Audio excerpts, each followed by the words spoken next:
Start again. Okay. To a session, good afternoon and welcome to our session on border crossings, voices, struggle and resistance, or struggle, voices and resistance.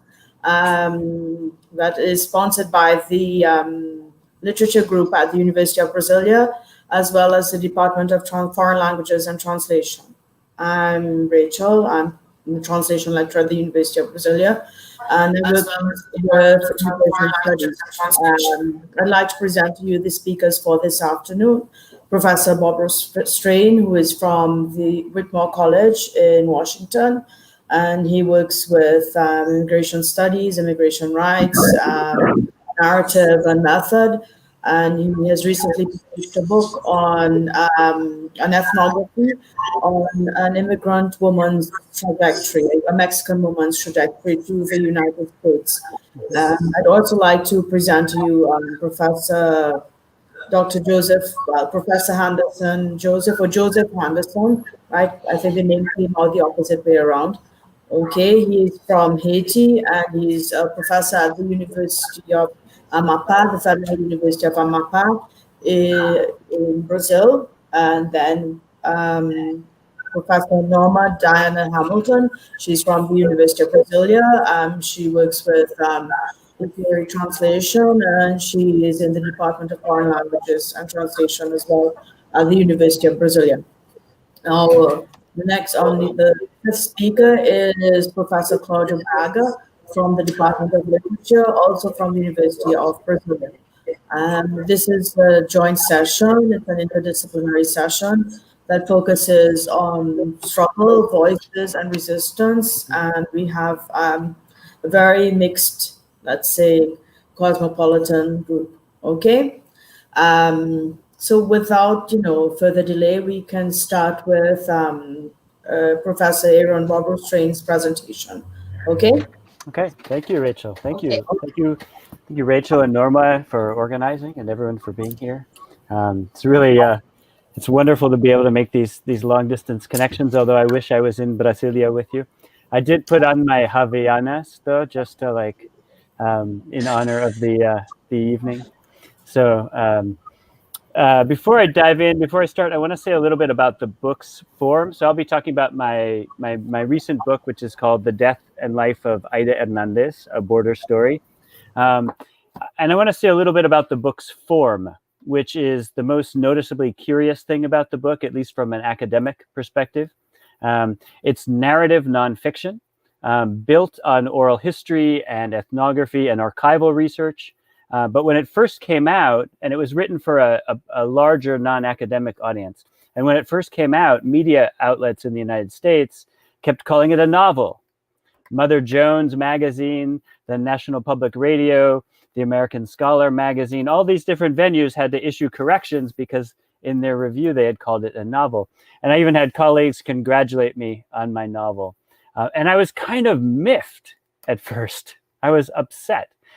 Because I worked really hard to verify and cross-check and fact-check every piece of this book.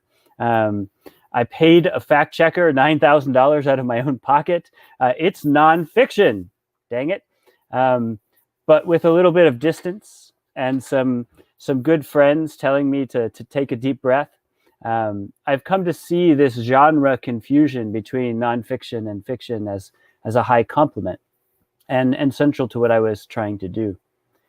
In a 2011 interview about his book, Slow Violence, the author Rob Nixon says, quote, "I think it's often easier to theorize in the official codes of theory rather than to theorize lightly through scene, object, story, and incident in ways that keep alive the sensual serendipities of language."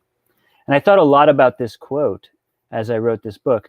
And I really liked the rallying cry to keep alive the sensual serendipities of language in academic writing. But what really grabbed me was the part about theorizing lightly through character, scene, and incident, what I would call narrative. And this is different from, I think when academics write in a narrative way for a popular audience, there's the idea that the goal is to make the work more accessible to broader audiences. And that's great. I think that's good. Or that we're deploying vivid anecdotes and evocative scenes to illustrate our arguments. Again, something that's great. But at root, that's not what interested me. What interested me was how to combine scholarly research with the narrative tools of fiction writers as a way of knowing the world, as a rigorous form of knowledge production, as a way of knowing the world that is well positioned to capture the human experience in relation to history and power.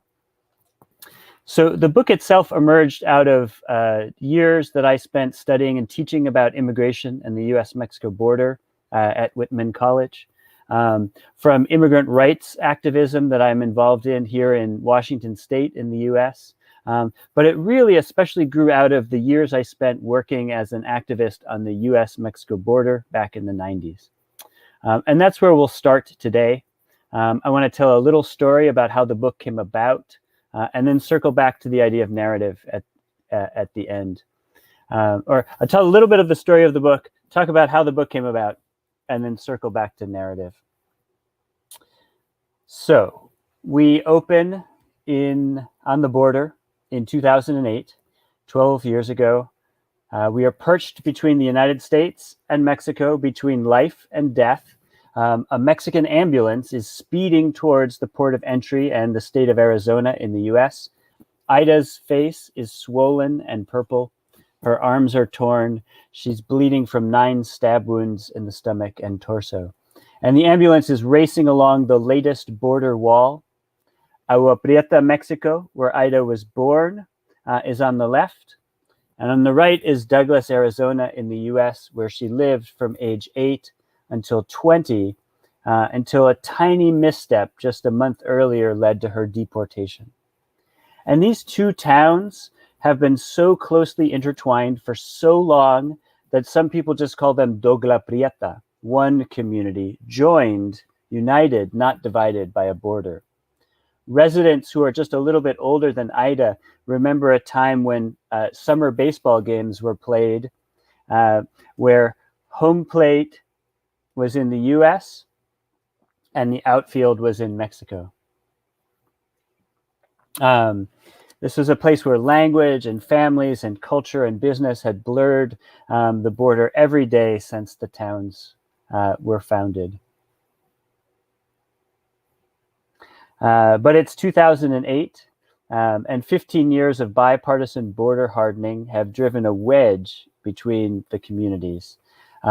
Emergency medical transfers across the border are still routine, though, unless something goes wrong.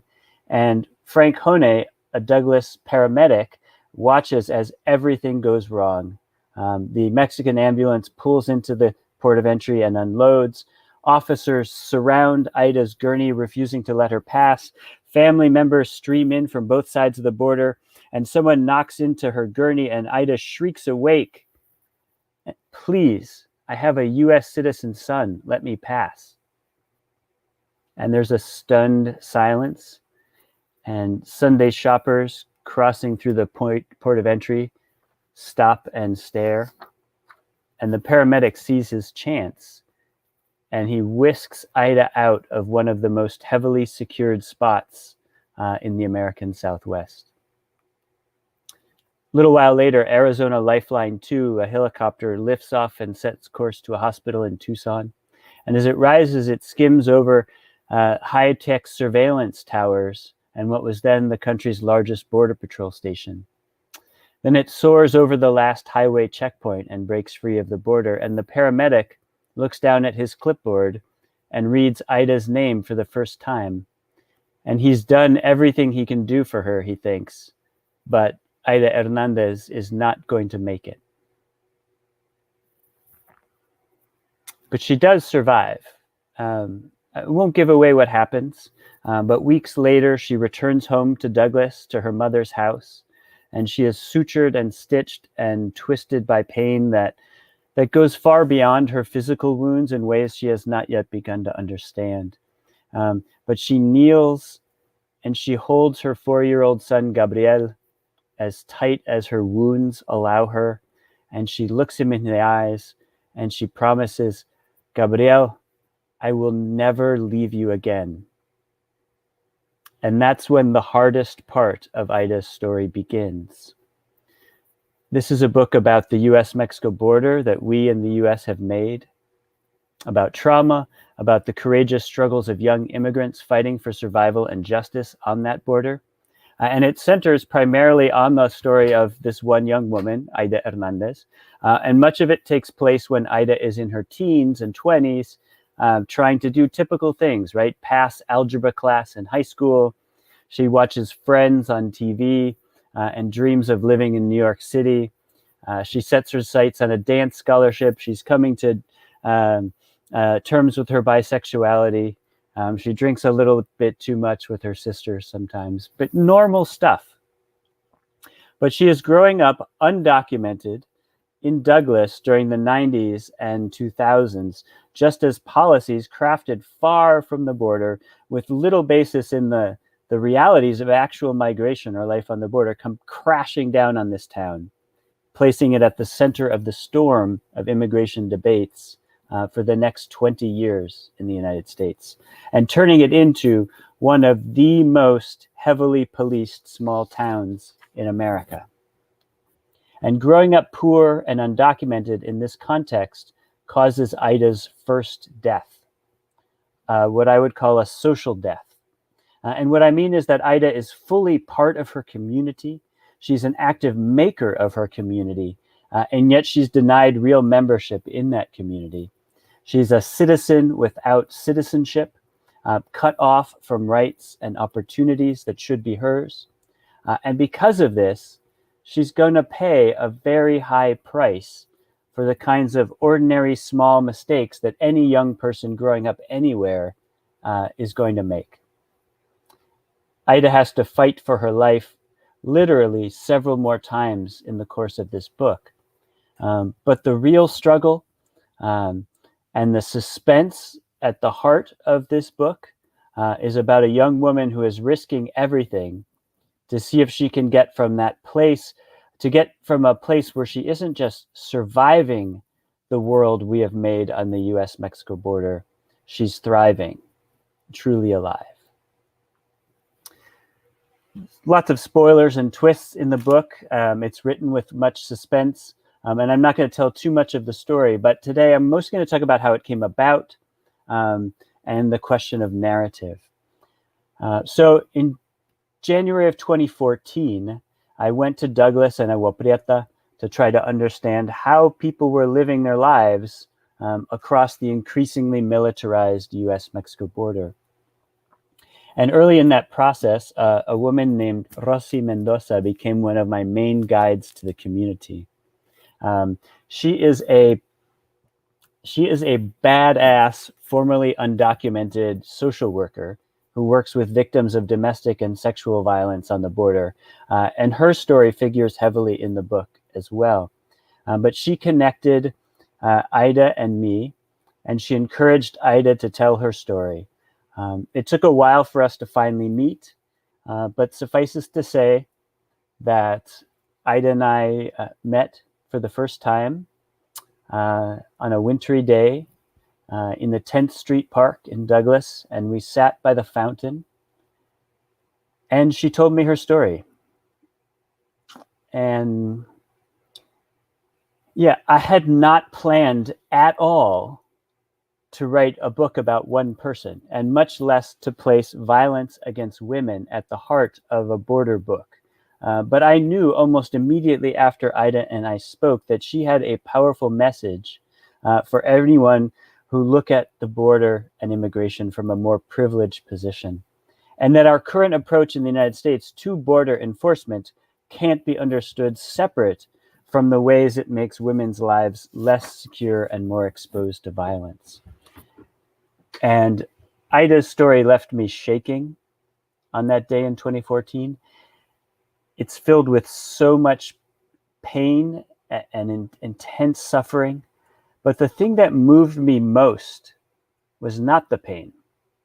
It was the fierce pride with which Ida told her story. She exuded this kind of irrepressible brio and wit and power from having survived by the seat of her pants time and time again, and having fought against huge odds for a place in the United States.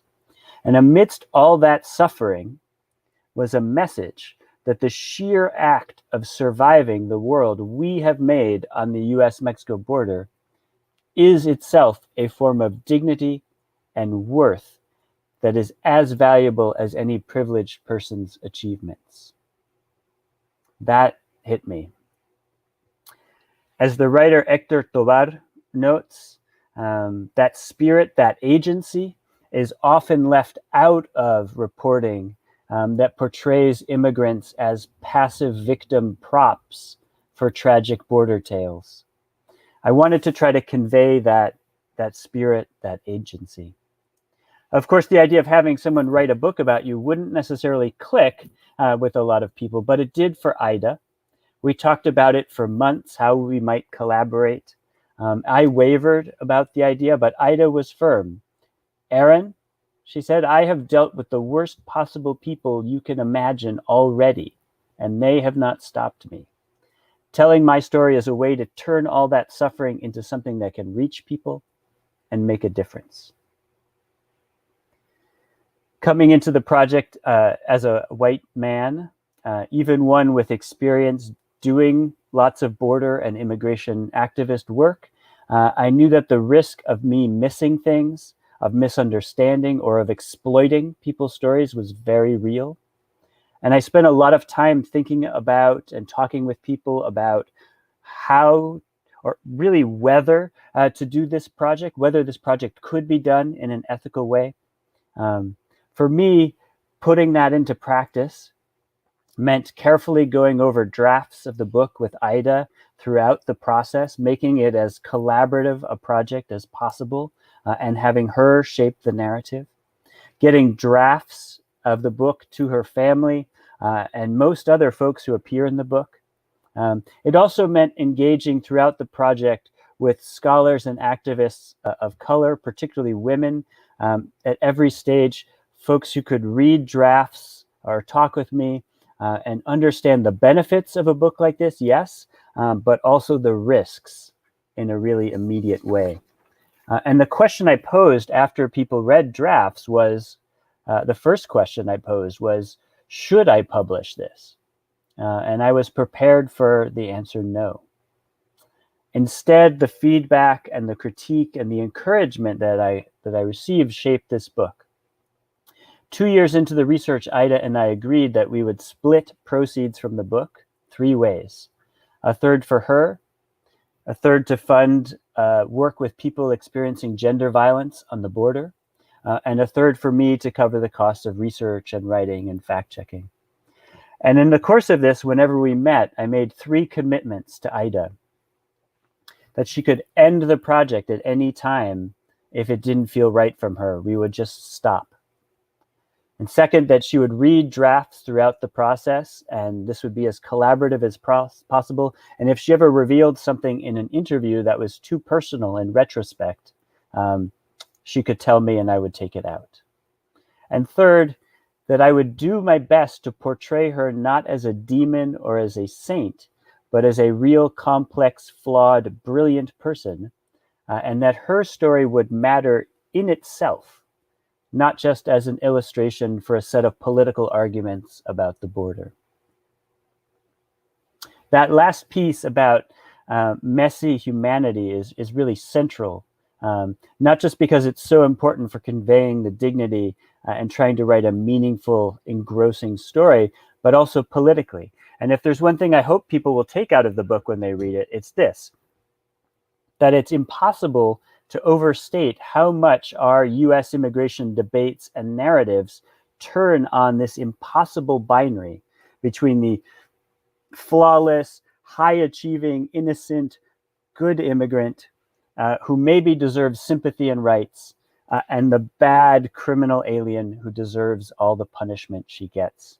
As Rosy Mendoza from the book often says, humans make mistakes, immigrants can't.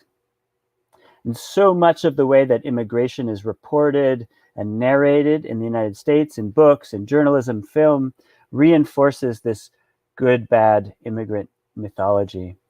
And those stories are really more about reassuring Americans about the solidity of hallowed national mythologies than they are about real immigrant lives. Reassuring us that we are still a welcoming nation of immigrants, despite the fact that we have a massive deportation machine. That we're still a good nation, even if we exclude immigrants. And a lot of activist strategies for building support for immigrants have really played up the narrative of the good immigrant, the high-achieving immigrant, to paint a picture of a deserving immigrant. But ultimately, even if those narratives end up winning a few rights for a few people, by reinforcing the binary, they end up justifying and authorizing violence against the vast majority of other people whose messy human lives don't fit easily into this good immigrant category. And the amazing thing is that Ida's life story does not disavow her many mistakes or solicit your pity. If you follow the threads of Ida's death, the one she survived, and her life, the one she is still fighting for today, you will see that they challenge those of us who look at the immigration and border from a more privileged position to recognize that undocumented immigrants in the United States whose messy human lives don't fit into our good-bad binary are still deeply part of their communities. They are active makers and members of their communities, regardless of whether they fit external images of perfection or innocence or high achievement. And they should be legally recognized as such. All right, let me just conclude by circling back to the idea of empathy in migration narratives. I wanted to tell a story that would expand the boundaries of empathy in the United States to include more people. And the book aims to celebrate the profound dignity and agency of those messier lives. And that certainly involved thinking as a writer, like, how do I create a strong empathetic connection between readers, of very privileged readers, and Ida? Both Ida and I wanted the book to transport people who think that they are not connected to immigration enforcement to a place where they felt a connection to that world. At the same time, though, I'm deeply skeptical about what empathy alone can accomplish. Because when empathy is the end, not the beginning of a response to a social issue, the issues tend to become reduced to individuals. Politics gets reduced to, feeling sorry for someone. Like, I felt sorry for Ida, so now my politics is done. And in that sense, a focus on empathy in narratives exclusively can shut down necessary discussions about root causes and social injustices. And so to correct that in the process of writing, it was really important to complement and surround Ida's powerful story with lots of history and politics and economics, because it was that combination of the empathetic connection with Ida, but then the history and the context that what lets privileged readers see their complicity in making Ida's world almost unlivable. So in the end, appearances to the contrary, this really isn't a book about Ida Hernandez. It is a book told in collaboration with Ida Hernandez about the world the rest of us have created. And for readers who observe the border and immigration debate from a privileged position, my hope is that this book will be a look in the mirror as much as it is a portrait of a young immigrant. Because in the end, the policies that made her world almost unlivable have been carried out in our name, supposedly to keep us safe. Thank you.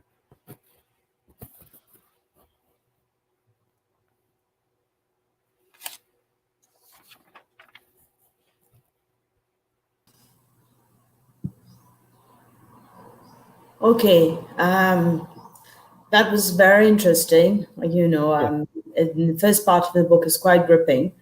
And I think we can probably go on to the next presentation and then get back to the discussion. Sounds great. Okay. So now I think we can go on to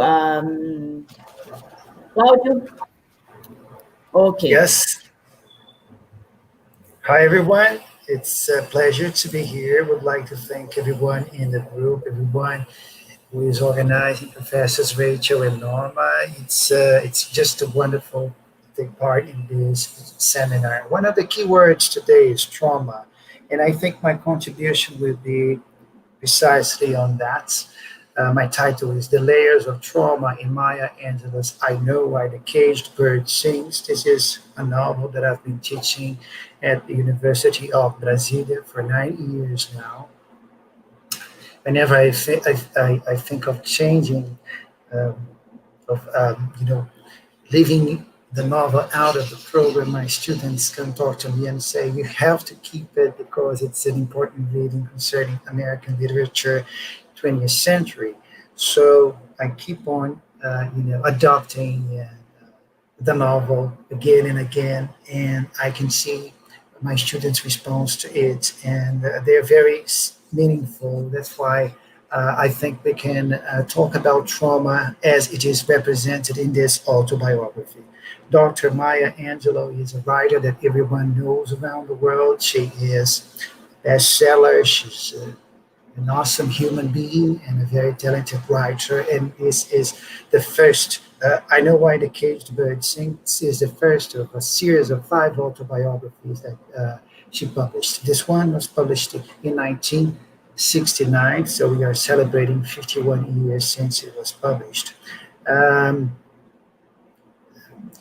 I was thinking of traumas as represented, as they are represented in the novel in terms of a pile of layers. And the first thing was how to organize these layers. So I'm going to work in terms of a bottom layer, inner layers, and an upper layer of traumas, just to make sense of how I organize the study of traumas represented in the novel. Before anything, I would like to add to provide you with the definition what is trauma, what is psychological trauma. Just to start, I think it's about any process of distress of a wounded mental space, a recurrence through memory of traumatic impact, which repeats itself. It haunts the victim. Sometimes it isn't just the violent image of the trauma, but the non-understanding of it and the inability to understand reality after you go through such events, such traumatic events. So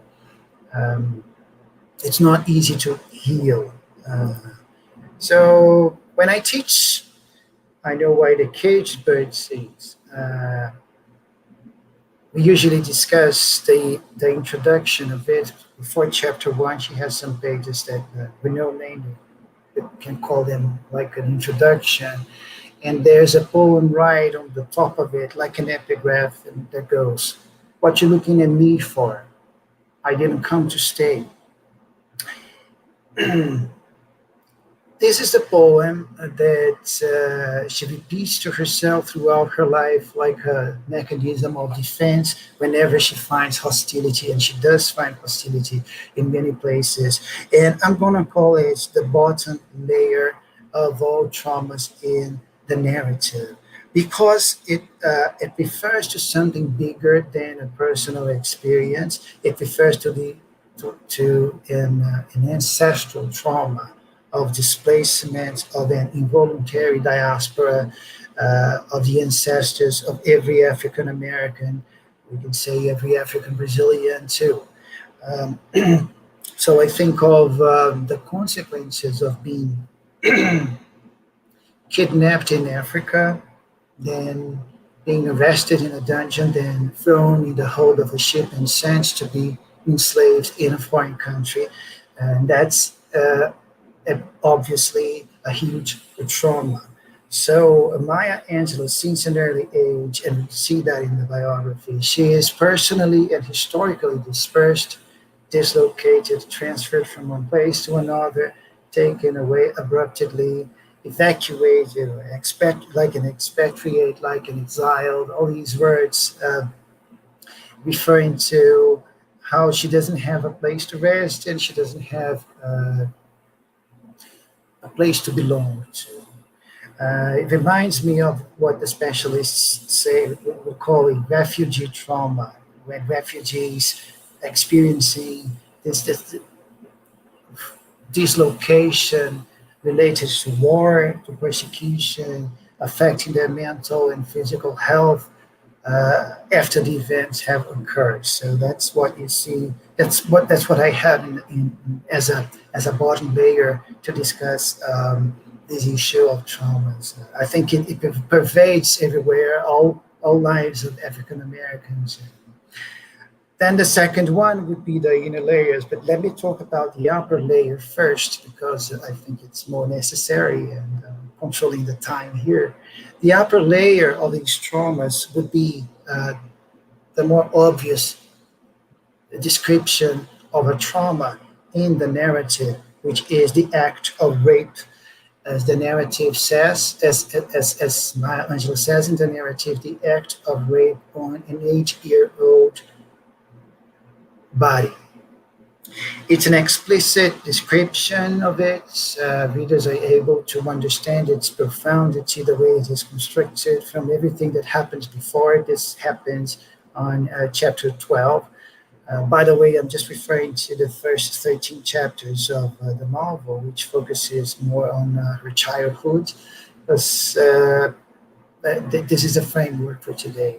So we've got child sexual abuse being described in the novel, and I quote from page 78.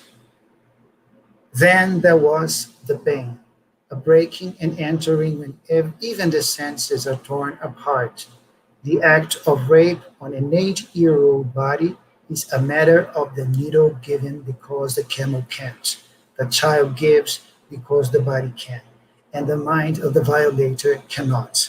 I thought I had died. Many other types of trauma can be added to this experience. The trauma of guilt, feelings of guilt, like because the abuser usually, in traumas like this, abusers usually tend to involve the victim with lies such as, we did it together, whatever happened, we did it together. If this is a sin, if this is wrong, you did it too with me, and so don't tell anyone. And she's 8-year-old and she believes that. I have outlined many other traumatic events and circumstances that we see in the narrative.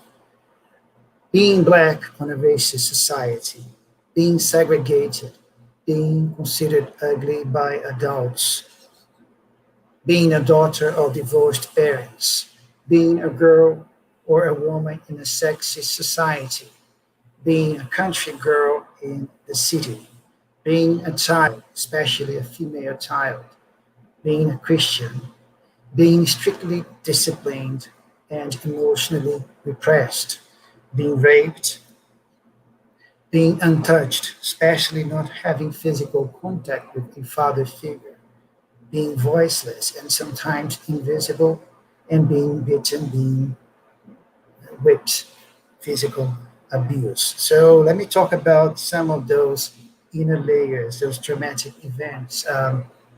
For example, the fact that she is a Black girl on a racist society, that leads us to community trauma, which is this exposure to intentional acts of violence committed in public areas by individuals who are not intimately related to the victim.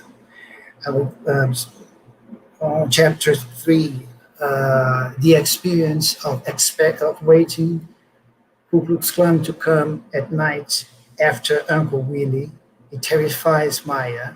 They have to hide Uncle Willie, and it's a memory that she can't forget. In chapter 5, page 29, the narrator says that the most painful and confusing experience she ever had with her grandmother is the day in which a group of white girls come to play a racist, dirty game of aping the grandmother, and she stays there quietly. She doesn't answer, she doesn't respond to the insults, and Maya is very angry. She's very upset. She doesn't understand because she's raised as a Christian. She can't be impudent, and she sees the girls disrespecting her grandmother, and she's very upset. She doesn't understand what's going on. That's a very traumatic experience too, in terms of community racism, community trauma. At the end of the experience, the girls go away, and the narrator says, whatever the contest had been out front, I knew Mama had won. She would call her grandmother Mama. And she won because the event finished without the girls calling her parents or the police to say lies about her, like she reacted against them, and which would be much worse in that kind of society. So grandmother, she likes to pray every day. She's a Christian, and one of the things she says when she's praying is, God help me to put a bridle on my throne, which means this is a very dangerous society to be around speaking, to be around saying things that you think, because this could end up in jail or death or something worse. That's what she teaches Maya and her brother Bailey. Being considered ugly or being invisible is also another trauma that I would like to highlight here.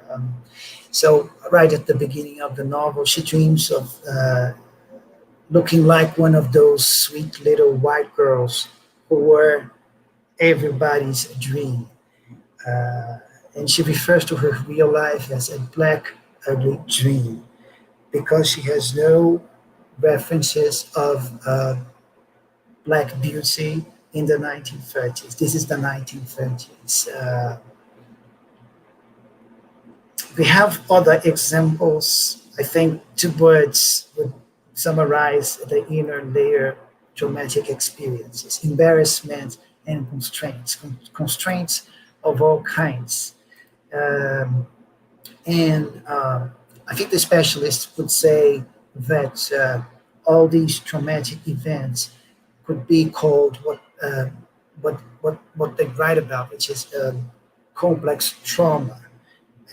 When a child is exposed to multiple traumatic events and the wide-ranging long-term effects of these exposures, this can disrupt many aspects of the child's development and the adult, and also interfering with the adult life of the child as well. But these 13 chapters do not bring only traumas, they also portray positive experiences of love, and that's precisely what makes the novel interesting, because it's very realistic, showing how life can be confusing for a kid, especially an abused child. There are nice, good events intertwined with horrible ones, such as the rape that I mentioned. Well, teaching this narrative to young students in Brazil is something, it can be very delicate. And I like to finish my classes with, as I promised in my abstract, with a talk about the need to treat traumatic experiences, how we should be on this continuous struggle to reconstruct the fragmented identity, because we all have traumas to share. That's why the identification with this story is huge. So Maya Angelou, because she becomes a writer, it's usually understood that she made use of scriptotherapy, which is writing to express yourself and get rid of the traumatic event, or at least understand them. Seek supports, that's what you have to see. You have to tell your students, find trauma specialists, get away from toxic people, realize you're safe now, allow yourself to get close to nice people, and also indicating a couple of TED Talks, YouTube short videos about it, which are very popular with students nowadays. I also have to finish my classes and like to finish my classes with Maya Angelou's famous poem, Still I Rise, which is very inspirational. And it is a poem written by the very same person who had so many traumatic experiences when she was a child. So she finds her own way to deal with the situations, and the poem expresses how she ends up, being this amazing adult person. And some stanzas of the poem, they are like this. You may write me down in history with your bitter, twisted lies. You may trod me in the very dirt, but still like dust I'll rise. You may shoot me with your words, you may cut me with your eyes, you may kill me with your hatefulness, but still like air I'll rise. Out of the huts of history's shame, I rise. Up from a past that's rooted in pain, I rise. I'm a black ocean leaping and wide, welling and swelling I bear in the tide. Leaving behind nights of terror in fear, I rise. Into a daybreak that's wondrously clear, I rise. Bringing the gifts that my ancestors gave, I am the dream and the hope of the slave. I rise, I rise, I rise. Thank you.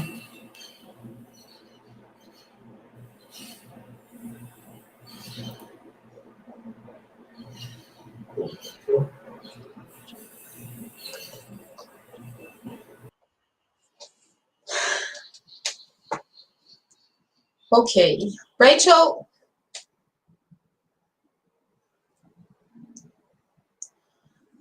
Maybe Rachel is having a problem. Okay, no, that's because I was listening to your message at the same time. Right? Okay. I was listening to your message.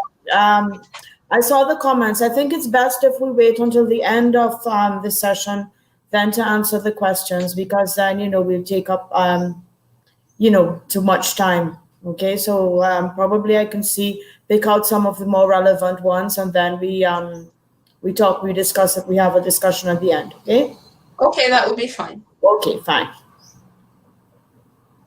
All right. So should I start? Okay, so you'll be talking, and then Joseph then. Yes. Okay. All right. So good evening, everyone. It's really a pleasure to be here with you and to share this space with the professors Handerson Joseph, Cláudio Braga, and Bobrow-Strain. And thank you very much, Rachel, for the invitation to give my talk here. And so the topic of my talk is Black women and the representation of resistance against violence in Afro-Caribbean literature, reconstructing their own histories. So I prepared a few slides that I'd like to share with you, but this will take a few seconds for me to get this up on the screen. So 10 seconds, please, while I get this ready. All right, let me know when you are seeing my screen. Rachel, I believe so. Okay. Rachel, are you seeing my screen? I hope so. All right, so this would be the book that was discussed by Professor Aaron. And then now you're looking at the book I'm going to be talking about. That's Michelle Cliff's book. Michelle Cliff is a Jamaican-American writer, and the title of her book is A Bang. And of course, this is not an abang. This is a representation of an abang. right? And it is a kind of like a musical instrument that was used by the enslaved people, mostly used for communication. And I will talk about this while I make my presentation. This is Nanny of the Maroons. She was a runaway enslaved woman that was very resilient and victorious in the 19th century. And this is a statue of Nanny that is present in Jamaica nowadays. So we can get back to my, all right, let's get back here. And I hope everyone was able to see my screen. The people who are here with me, could you just give me an okay in our private chat if you were able to see my screen? Okay, I'm waiting for the okay. Yes, thank you, Erin. All right, so let's get into my talk. So in this lecture, I will talk about the representation of physical, symbolic, and epistemic violence against Black women in the Jamaican colonial and neo-colonial context. The different forms of resistance carried out by these women and the reconstruction of their participation in the colonial historical process in this historical novel, A Bang, by the Afro-Caribbean and American writer Michelle Cliff. So first, it is important to observe how the theme of violence is treated differently, right, in the works of Afro-Caribbean women writers. They explore the oppressive condition of Black women with a focus on the interface of race and gender and their relationship with Afro-Caribbean cultural identity.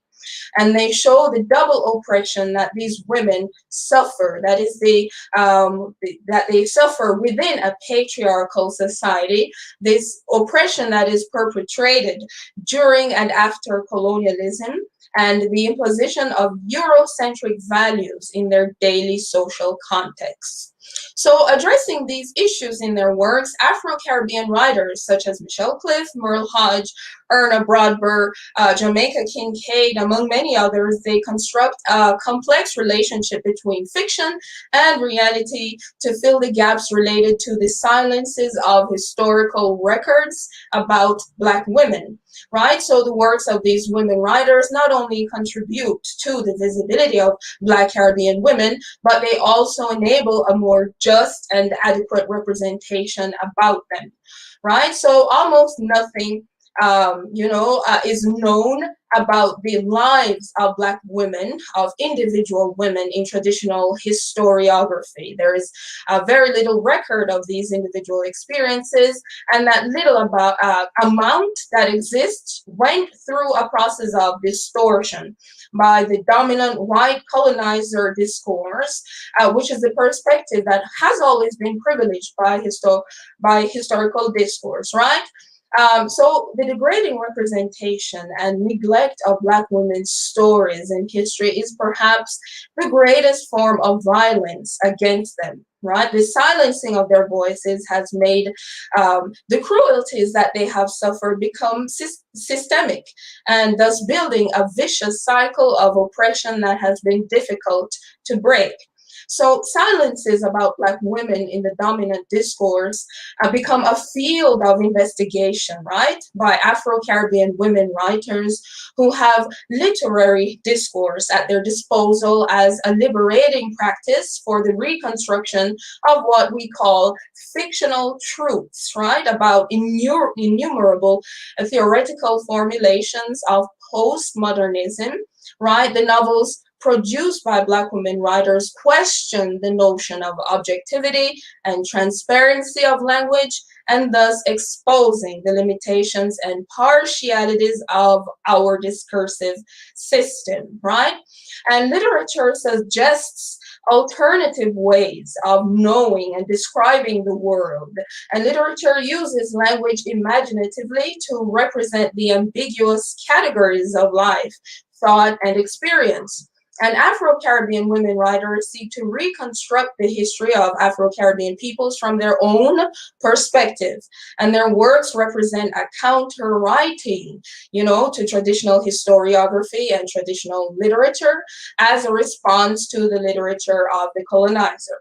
right? So the creative exercise of Afro-Caribbean women writers in using the European literary tradition on one hand and questioning it and adapting it to their political and aesthetic objectives on the other hand, that is a strategy of resistance, right? So their alternative modes of literary production represent mechanisms for a subversion of Eurocentric conventions, right, in Black women's history. So Michelle Cliff's novel, Abeng, fills the gaps left behind by the traditional historiographical process, right, in which the voices of Black women are overshadowed by a strong male presence, whether white or Black, right? So the novel Abeng represents a type of contemporary literature, right? A literary narrative called historiographical metafiction, right? These are novels that are intensely self-reflective while they regain and present historical events and characters, forcing us to think about ontological questions such as how can we truly get to know what happened in the past, right? As Linda Hutchin puts it, right? So by juxtaposing historical and fictional events, such novels bring a way of making visible groups of people who were not contemplated by universal historiography, right? And Michelle Cliff's concern in giving voice to Black women in Abeng is clear, within a context in which these women are otherwise obliterated, right? Michelle Cliff was born and raised in Jamaica, and although she spent most of her adult years in the United States, most of her work is dedicated to the issue of Afro-Caribbean cultural identity and above all, the subjectivity of Afro-Caribbean women. So Abeng brings to us a complex mix of historical and fictional events, right, from the perspective of an omniscient narrator. In addition to the development of the story of the main character, Claire Savage, right? Claire is our main character. Other than her story, well, she's a mixed race teenage girl. And so other than her story that is being told in the novel, which actually takes place in the late 1950s in the big city of Kingston, Jamaica, the narrator also presents in the same space a recreation of historical events from the 18th and 19th centuries, right? Above all, the role of Black women in that colonial period. So that way, the novel juxtaposes the experiences of the main character, Claire, with those of enslaved Black characters who existed in real life. Nanny, right, that I showed you in my PowerPoint at the beginning of this presentation, Nanny of the Maroons, and there's another character, Inez, right, who despite the colonial oppression that they faced, these women were courageous and resilient in fighting for their freedom. So the story of the main character, Claire, is about her arduous process of growth in which she seeks to form an identity from her complex origin, right? Her mother's family comes from enslaved Africans, while her father's family is descended from a white English judge who is called Judge Savage. It would be good for you to remember this name because his name is going to appear again, right? Judge Savage. And Judge Savage was sent to Jamaica in 1829 in service of the British Crown, according to the story that we're told in the novel, right? So we see also in the novel an identification of a specific ancestor of Claire's English family and not of her African family. And you know, this is even something I spoke about this week in one of my classes, right?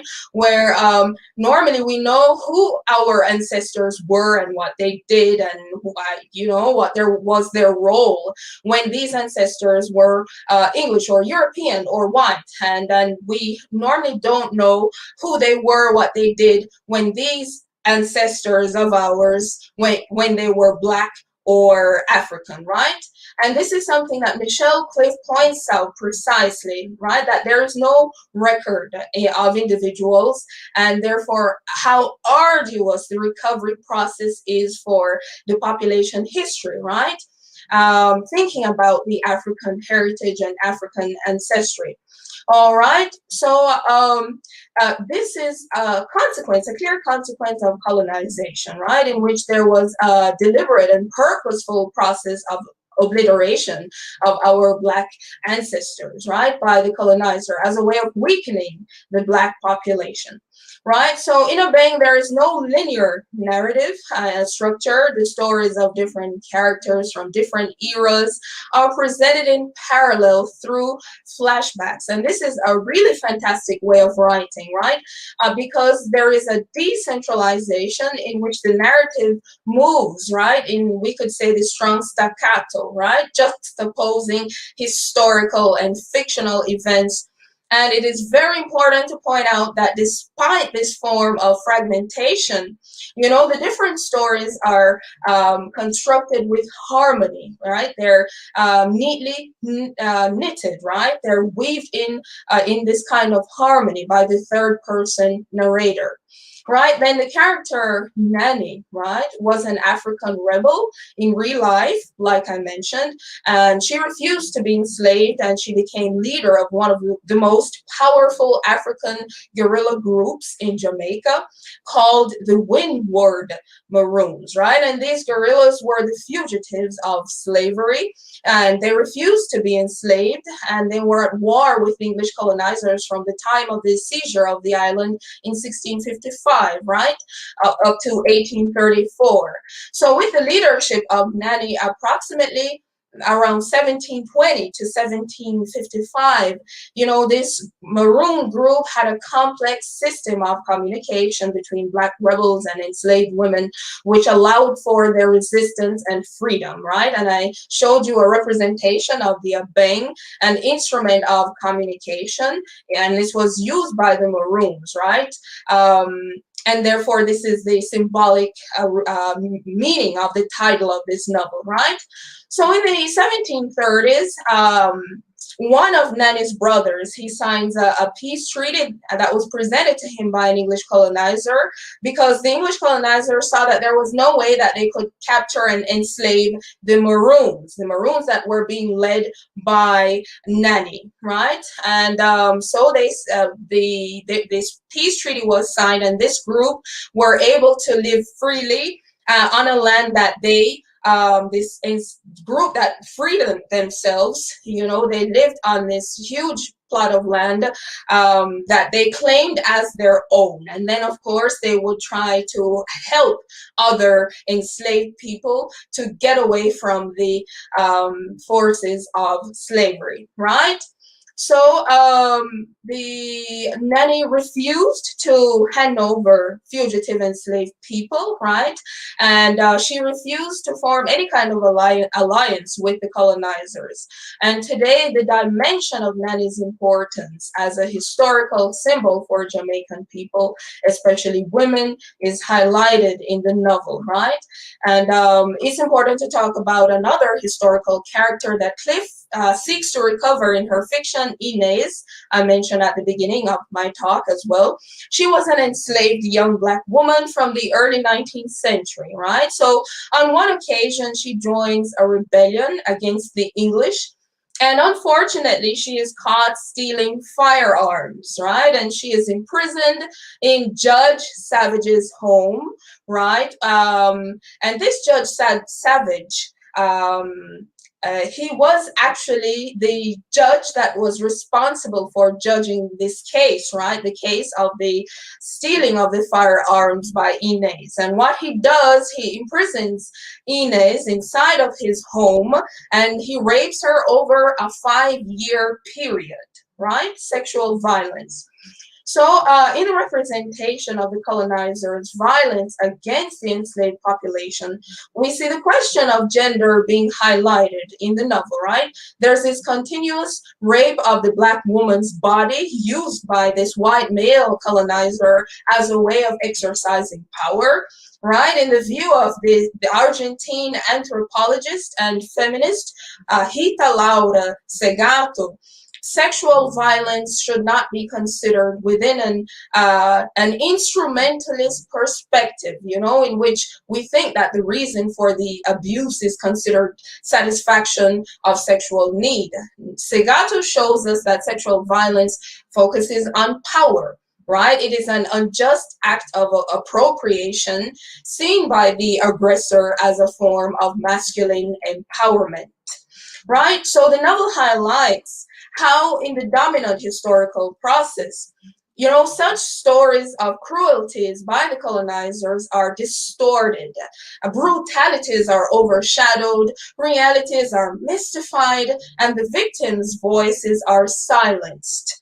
The real stories of cruelties then become stories of prowess, stories of achievement, stories that glorify the colonizer, that glorify white male power, and, you know, that create this discourse of the great heroes of history, you know, as our main character in the novel, Claire, is taught in school. This is what Claire is taught in school, right? And I brought a very short excerpt from the novel that goes, Claire learned at school that Jamaica was a slave society. Teachers were quick to say that England had been the first country to free its enslaved people. They also taught her about pirates like Anne Bonny, Captain Kidd, and Henry Morgan, who became governor. Claire knew that there had been Maroons and that many of them still existed in the cities of Cockpit country. But she learned that these cities, she learned in school that these cities were given as gifts from England, you know, as compensation for slavery. And then we have stories of the enslaved people being mixed with English pirates, and a sense of history was lost in romance. Okay, end quote. So the excerpt shows us how much the romanticizing of the history of English pirates, governors, colonizers acquired a legendary dimension, right? And as such, concealing the experiences of cruelty and violence that was meted out to the enslaved population, and especially to women, right? And while that romanticizing plays out in traditional historiography, you know, there is a devaluation and erasure of the true experiences of the enslaved people, you know, with their resistance to oppression, and their resistance being, and their revolt and rebellion being criminalized in history and being diminished, right? So do textbooks and other didactic materials used in schools today still teach kids history that way?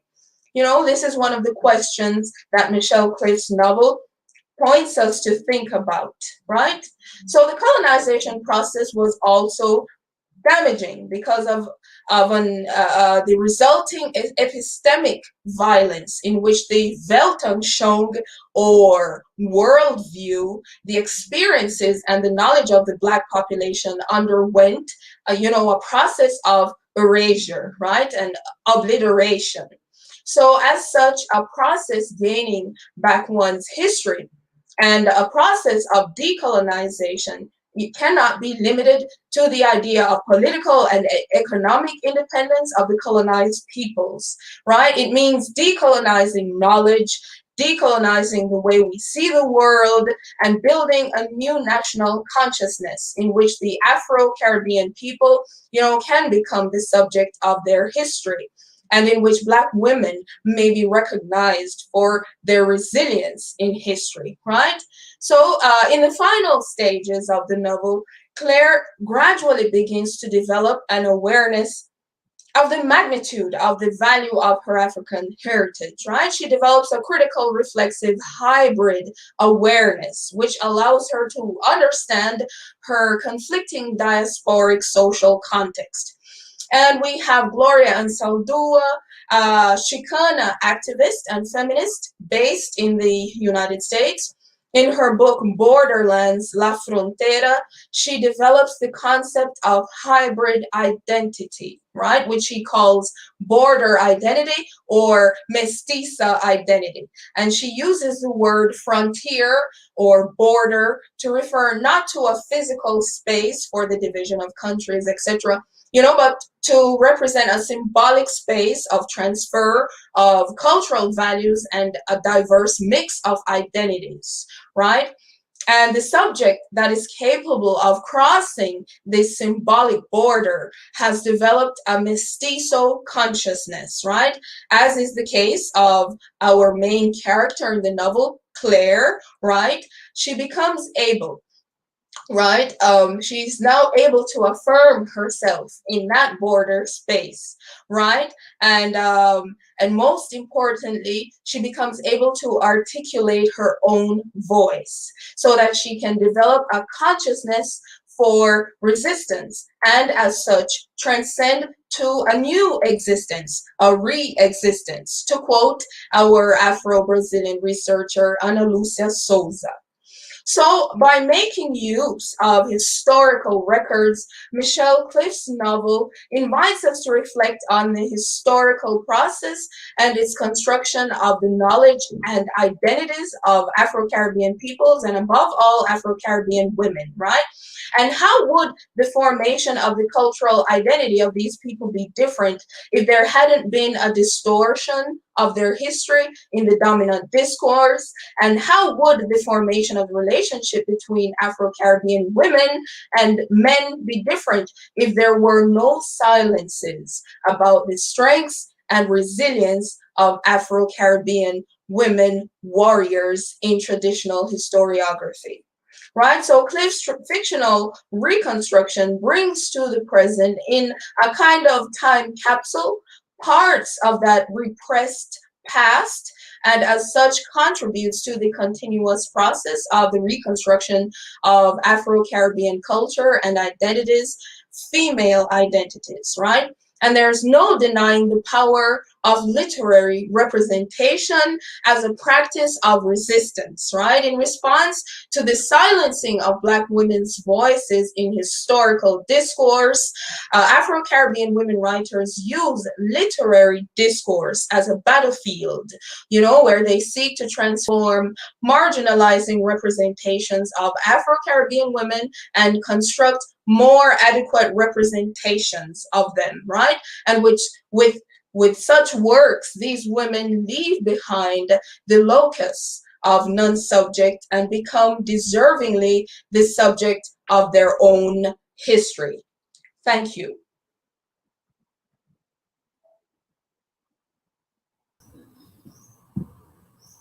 Okay, Norma, thanks for your very, very, very enlightening talk. Now we can go on to the next speaker, Joseph Handerson.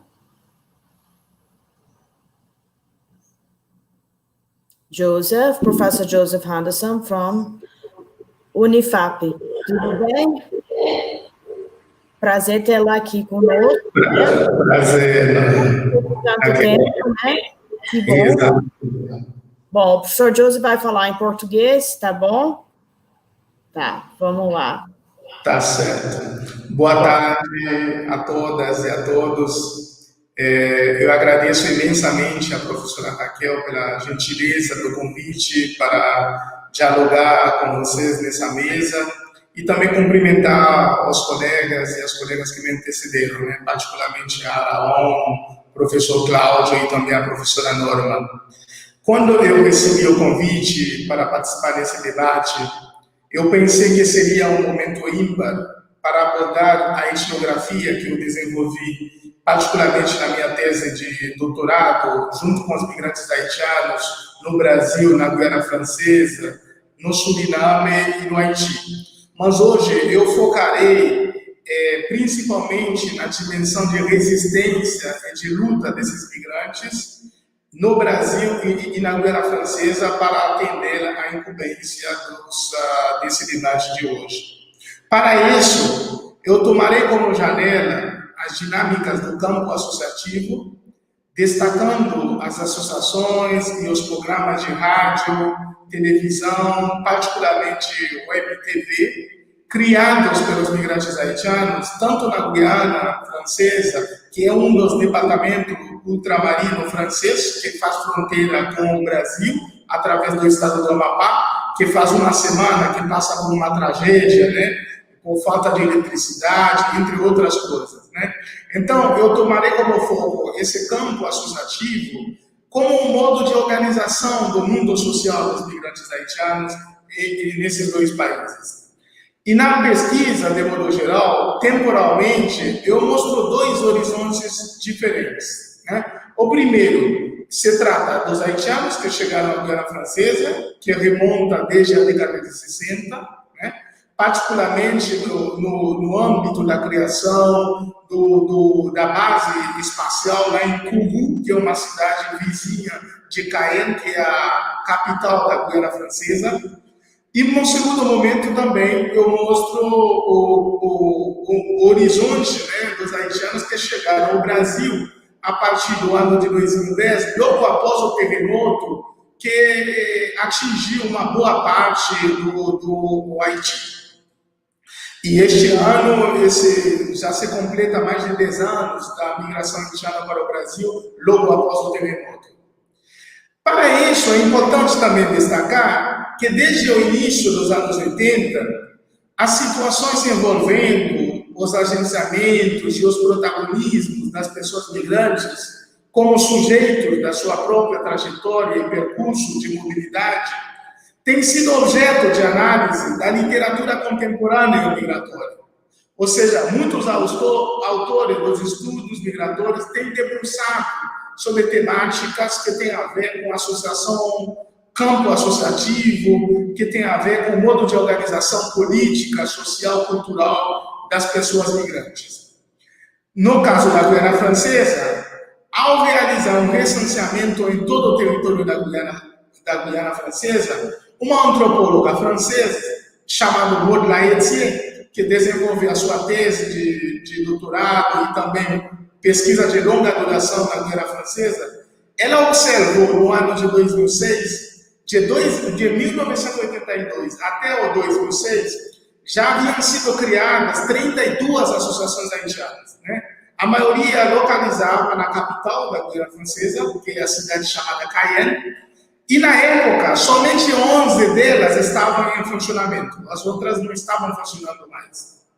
A primeira dessas associações haitianas da Guiana foi criada em abril de 1982, ou seja, praticamente 20 anos depois da chegada dos primeiros haitianos na Guiana Francesa.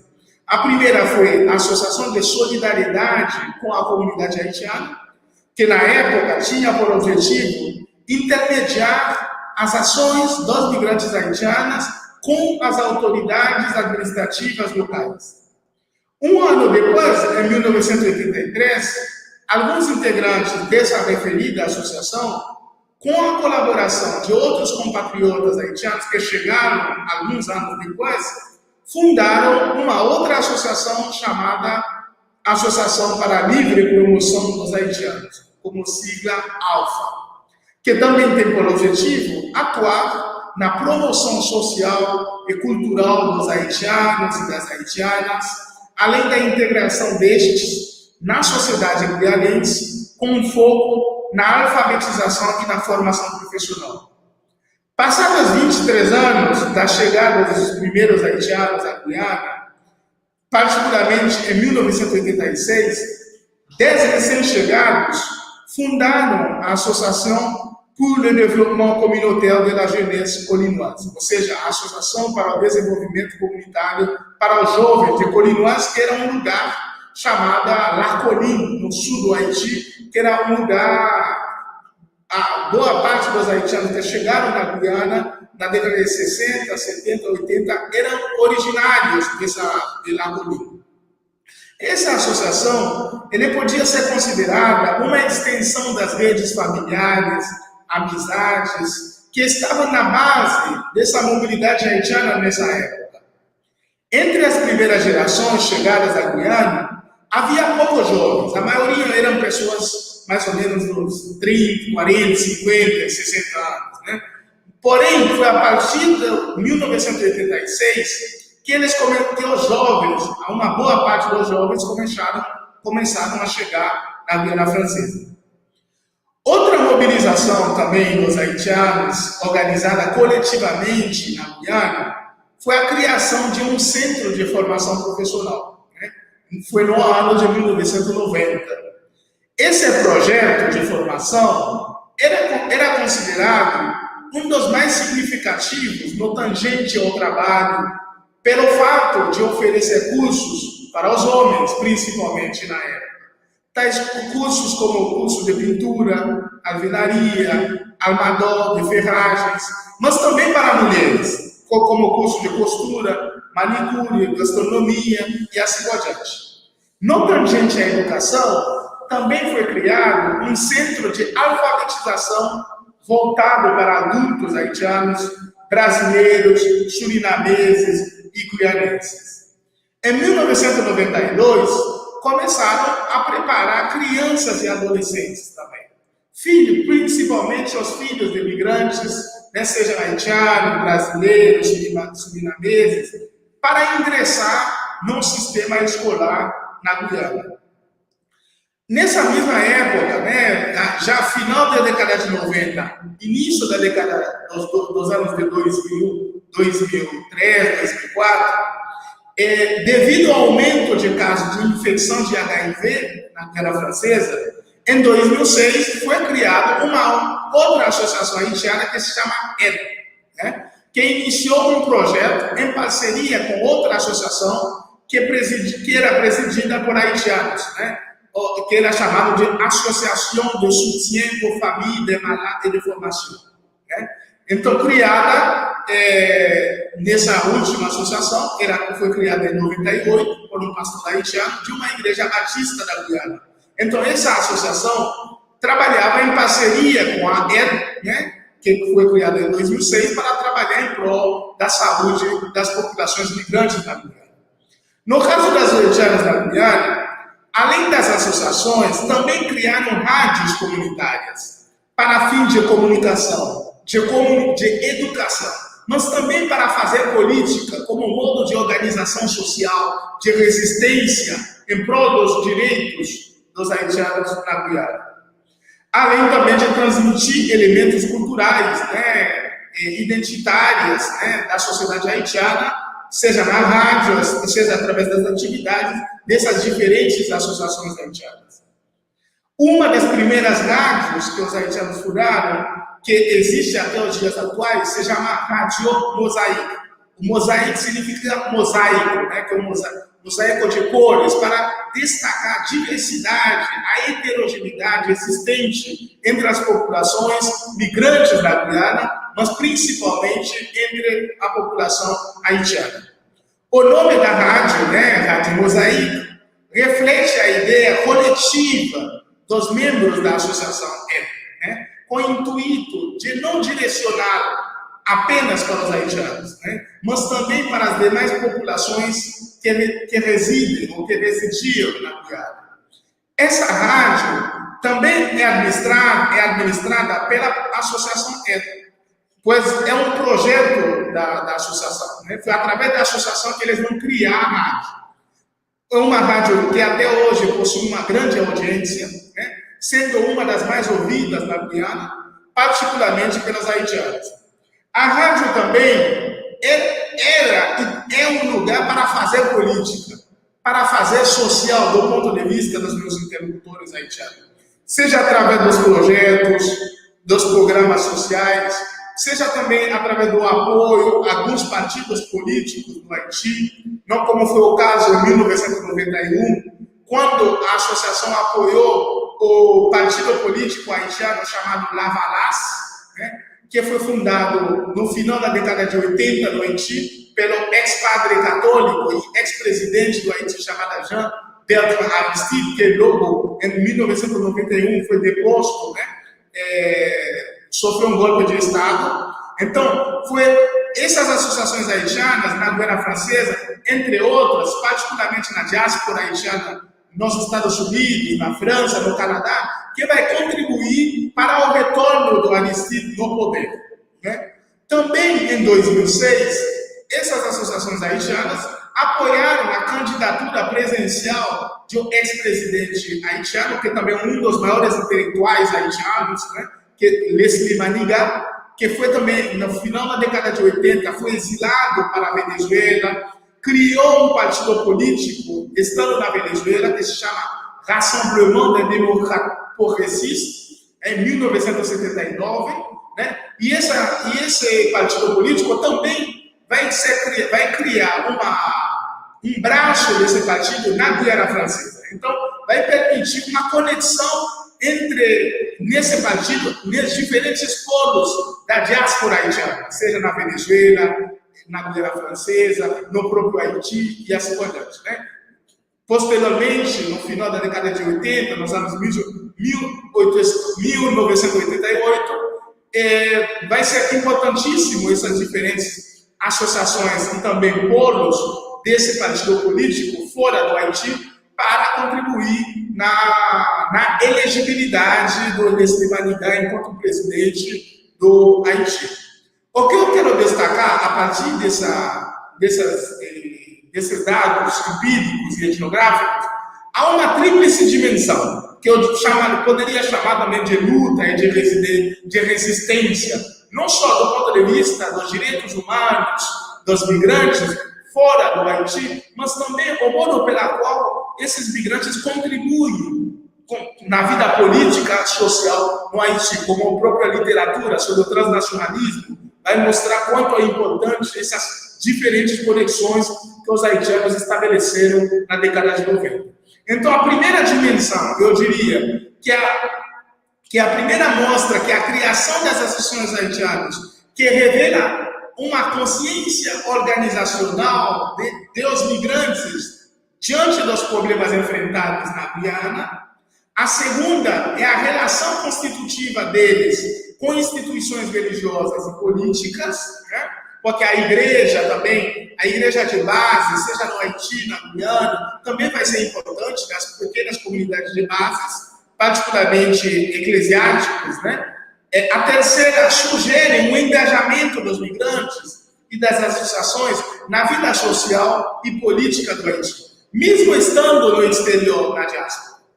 E é nesse sentido, a meu ver, há um regime de pertencimento que se constitui através das relações sociais dos migrantes haitianos e das migrantes haitianas com outras populações migrantes na Guiana, seja as brasileiras, surinamesas e assim por diante, né?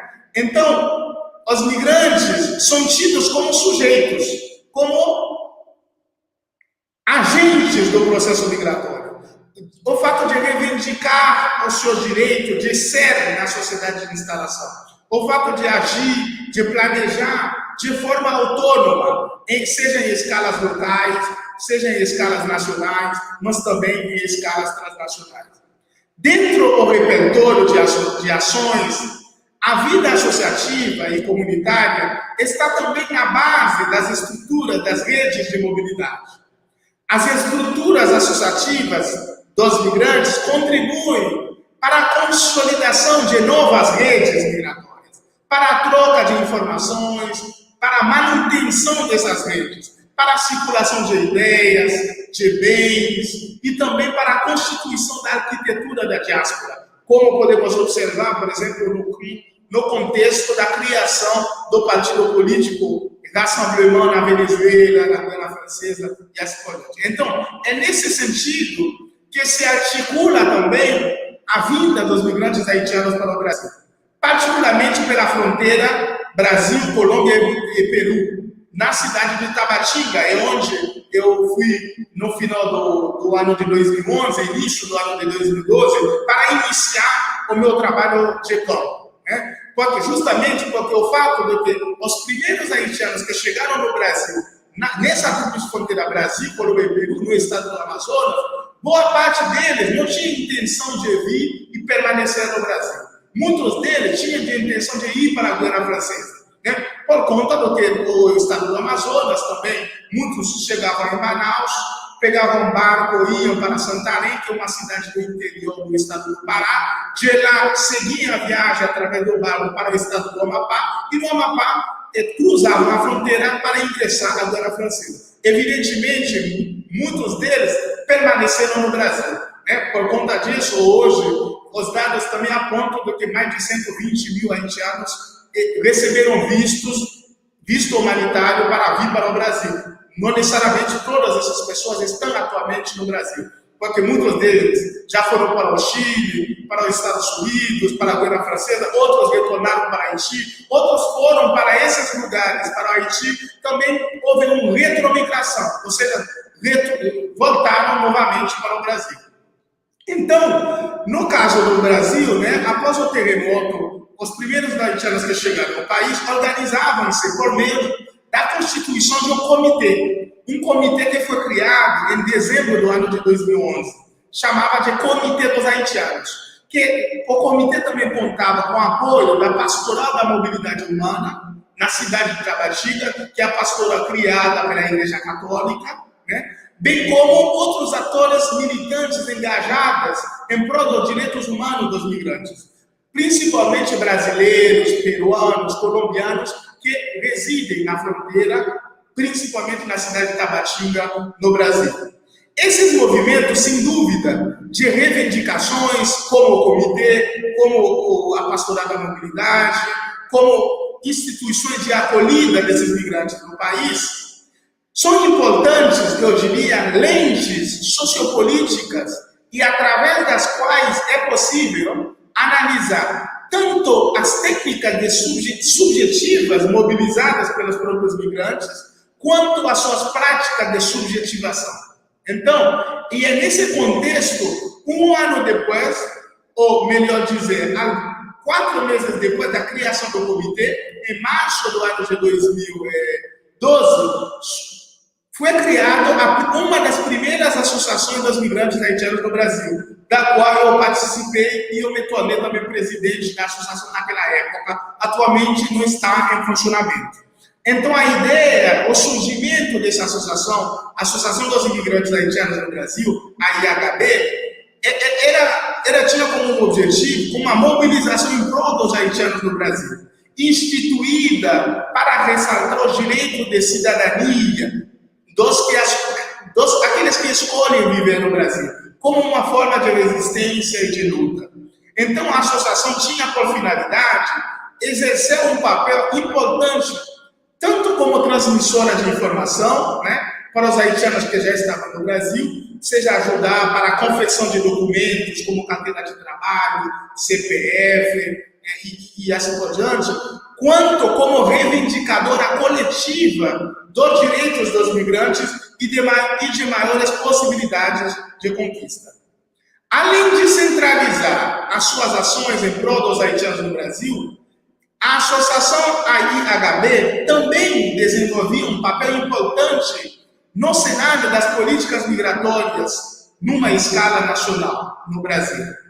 Por exemplo, em março de 2014, a associação protagonizou uma etapa da primeira Conferência Nacional sobre Migração e Refúgio no Brasil, que é a Comigrar, a associação contribuiu com mais de 20 propostas discutidas na etapa nacional, que foi realizado em maio do ano de 2014, que sem dúvida forneceram insumos para a elaboração do novo projeto da Lei de Migrações brasileira, adotando uma abordagem que enfatiza muito mais os direitos humanos do que a securitização, do que a defesa e assim por diante.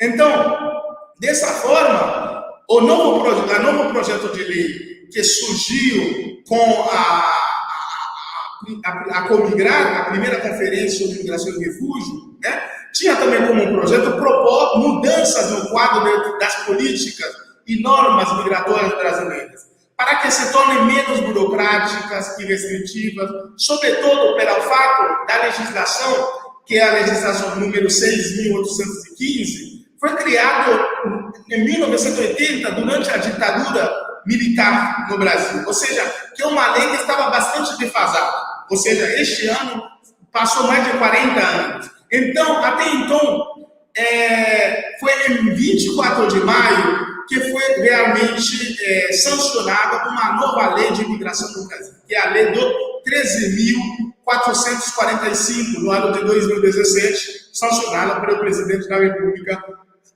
na época. Então, o que eu estou querendo dizer, para chegar a essa construção de uma nova lei de imigração no Brasil, que de alguma forma supera o antigo Estatuto do Estrangeiro no Brasil, não só o poder público do país foi importante, principalmente o Ministério da Justiça, que foi também protagonista dos debates e também da conferência da Publicar, mas também eu quero destacar a participação direta dos migrantes e das migrantes.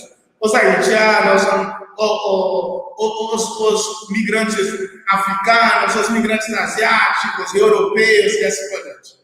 Então, os haitianos, por exemplo, hoje, já contam com vários programas, não só associações, mas também programas de rádios no Brasil, fazem transmissões em creole e português, contam também com programas de TV. Por exemplo, em março deste ano, no início da pandemia provocada pela Covid-19, um grupo de 10 estudantes haitianos, 8 homens e 2 mulheres, que estudam na Universidade Federal da Integração Latino-Americana, que é a UNIFAP, que residem na cidade de Foz do Iguaçu, na fronteira do Brasil com a Argentina e Paraguai, criaram a Colve Web TV, que é um canal de televisão, né, pela web, né, pelo YouTube, né, que tem por objetivo promover a cultura e as questões haitianas no Brasil. Ou seja, esse canal é uma forma de viabilizar a comunicação, seja entre os haitianos, mas também entre a comunidade haitiana e outras comunidades migrantes no Brasil, mas também entre as comunidades migrantes no Brasil e a população brasileira, e também com os países de origem. Do ponto de vista dos migrantes haitianos, para ir finalizando e abrir para o debate, do ponto de vista dos migrantes haitianos e das migrantes haitianas entrevistadas na Guiana Francesa e no Brasil, que já haviam residido em outros países, como Equador, República Dominicana, inclusive Estados Unidos, porém, esses foram deportados nos Estados Unidos porque estavam em situação indocumentada e esses estavam no Haiti, foi no Haiti que decidiram vir para o Brasil ou ir para a Guiana Francesa. Então, para eles, o associativismo entre os haitianos tem desempenhado um papel importante na reafirmação dos laços sociais entre eles enquanto migrantes, na diáspora. As dinâmicas associativas e as redes de comunicação desses migrantes se constituem como espaços estratégicos para a produção de subjetividade, para a produção de agenciamentos. A proliferação de associações haitianas, seja na Guiana, como eu mostrei, o Modo da Haiti destacou em 2006, havia mais ou menos 32 associações haitianas na Guiana Francesa, e hoje, por exemplo, eu observo, a partir do mapeamento dessas associações, já ultrapassaram mais de 30 no Brasil, espalhados por mais de 20 estados do Brasil, né? Então, a proliferação dessas associações, desses ambos países, se baseia também na lógica de garantir proteção, de promover os direitos dos migrantes. Autores, por exemplo, ao tratar o transnacionalismo, eles destacaram a contribuição da vida associativa dos migrantes para o próprio reconhecimento social e, às vezes, também o reconhecimento político, né, como eu acabei de mostrar. Tanto no exterior, ou seja, na Guiana, nos Estados Unidos, no Brasil, quanto no próprio Haiti. Né? Como também destaquei o fato de boa parte dessas associações também contribuíram, né? Seja no retorno do ex-presidente Jovenel Aristide ao poder, depois de ter sido deposto, seja também para a eleição do Leslie Manigá no Haiti e assim por diante. E isso se evidencia de maneira, eu diria, clara em alguns trabalhos dos teóricos do transnacionalismo, particularmente do Bach, do Glitschiller, do Zantablan, do Georges Fouon, desde a década de 90. Então, através da experiência dos haitianos nos Estados Unidos e na Guiana, que observamos como eles influenciam a vida política e social do Haiti por meio das associações haitianas daqueles países, particularmente, como eu acabei de mencionar, durante a ditadura de Jean-Claude Duvalier, também quando o Jean Bentarrici foi deposto do poder por o golpe de Estado em 1991. Então, para finalizar, importa ainda mostrar como o modo organizativo haitiano também foi fundamental para a articulação da Resolução 97 de 2012, em prol dos direitos dos próprios migrantes no Brasil. Do que se trata a Resolução 97? Essa resolução ela foi criada em janeiro de 2012 para legalizar a situação dos haitianos que chegavam de 2010 até 2012 no Brasil, que estavam numa situação indocumentada, ou seja, vieram para o Brasil sem o visto exigido pelo governo brasileiro. Então, o governo brasileiro na época, o ACNUR, o CONARE, diziam que não se tratava de refugiados, né? Os haitianos não eram refugiados, porque boa parte deles não se enquadravam na Convenção de Gênero, criada na década de 50. Então, o governo brasileiro procurava um dispositivo legal para reconhecer e legalizar a situação dos haitianos no Brasil. Então, uma das saídas, uma das respostas, através de um projeto, eu diria, através de uma política social e pública brasileira, é a criação dessa resolução. Então, para além da dimensão política, o campo associativo dos migrantes haitianos desempenha um papel importante de resistência e de luta, seja no tangente às dimensões educativas, como eu mostrei no caso da Guiana, através das dimensões identitárias, culturais, como é no caso do Brasil, mas também da saúde, como eu evidenciei no contexto da Guiana, e sobretudo na Guiana, quando a associação contribuiu também no início dos anos 2000 para promover campanhas voltadas para o vírus HIV. Então, eu paro por aqui. Mais uma vez, eu agradeço o convite para participar desse debate com vocês.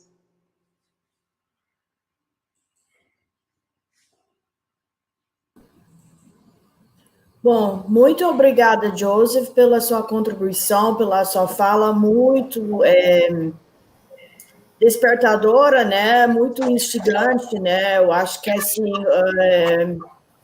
o seu trabalho é muito interessante, né? Com a questão em relação à diáspora haitiana, né? E a questão da resistência, né? E a gente vê sempre assim a questão do deslocamento, né, a questão geográfica, a questão a influência dos desastres, a questão da política, né, que realmente cria uma complexidade, uma subjetividade muito traumatizante, né? O foco, né,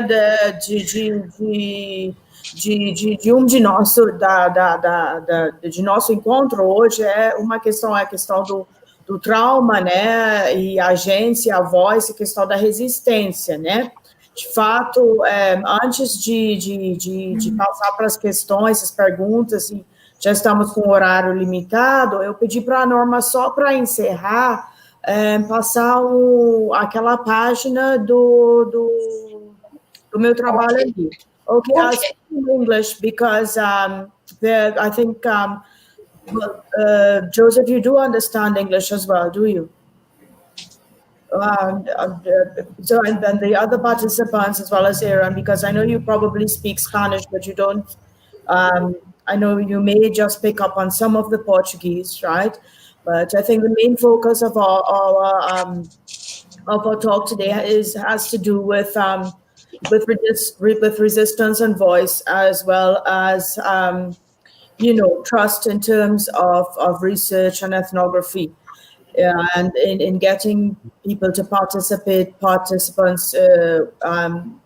people to participate in research, as well as how do you work with non-fiction literature as well as fiction literature, and work with issues of voice and agency. So, when I close, I'd like to just look at what, this comes from my work from 2006. And when we decided upon the participants for the group, I thought it was interesting to, it reminded me so much. Okay, it reminded me so much of what, of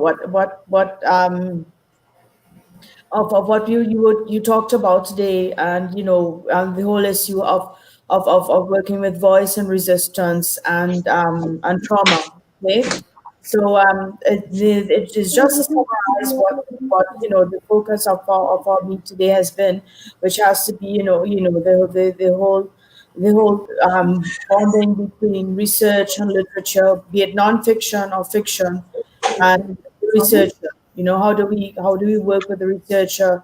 How do we work with informants? How do we get their trust?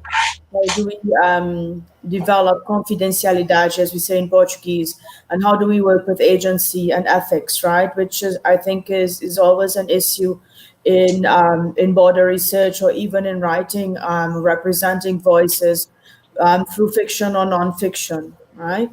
And just to end, I think that, there's the diagram below, which Norma has to kind of send the text down a little for me, if you can write. When I did this diagram, it was in 2006, which has to do with the links between the historical context and the present context, and documents and representatives or state officials and police and life worlds, right? And obviously, the diagram was done in a vertical, in a horizontal sense, but there are always hierarchies involved in working with literature, non-fiction literature, as well as fiction literature. And I think Joseph mentioned the idea of archaeology, and I think it's probably the best word to sum up when we talk about the archaeology, or the archaeologies and the knowledges involved in writing literature, in writing ethnography, and in trying to bring together all of the voices. It's always very much a challenge. So I'd like to thank you. For me, it's really it was really much. I really look forward to this talk, or into meeting all of you, right? I'm meeting Aaron for the first time. Joseph, I've had contact with him before. Cláudio Braga and Norma, a gente tem contato, mas we have more contact through the translation department or through students. But I really enjoyed your talk, and you mentioning Merle Hodge. Actually worked with her sometime before, and the literature is very much her focus is on the matriarchal society and women's voices or children's voices. So it was very interesting for you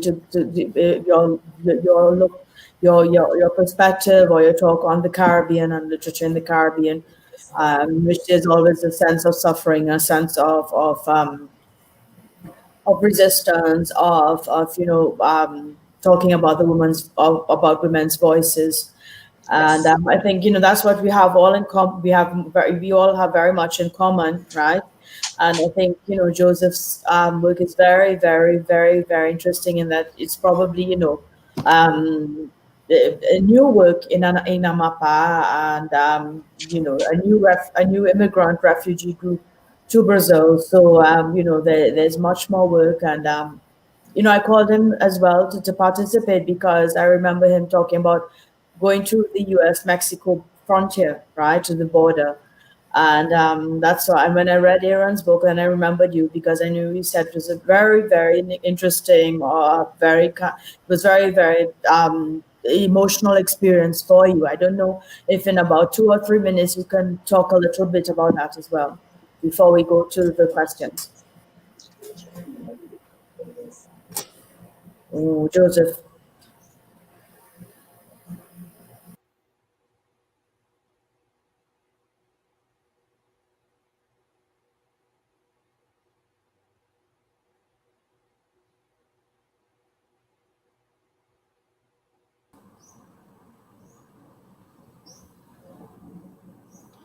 Rachel, I think that Joseph is having. Oh, I'm sorry.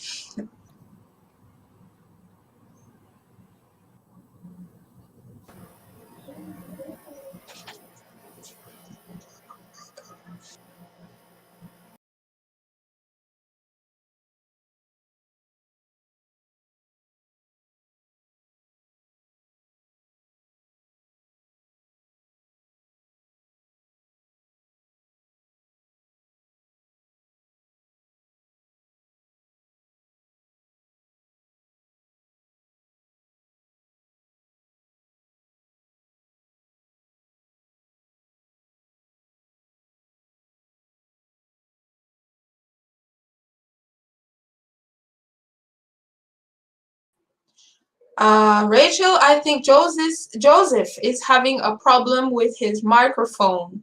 Can you hear us, Joseph? You need to turn your mic on.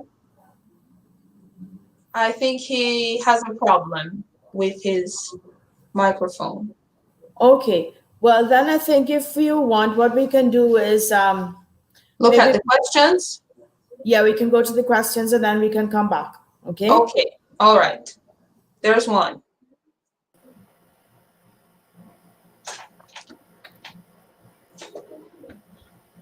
Well, I guess I can take a little stab at that.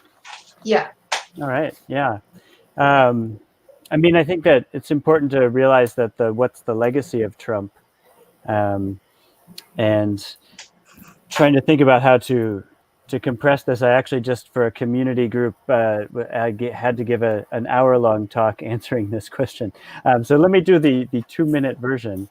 And that is that the legacy of Trump has been to sow hate and encourage violence. And I do think that's going to continue. I don't think that's going to go away.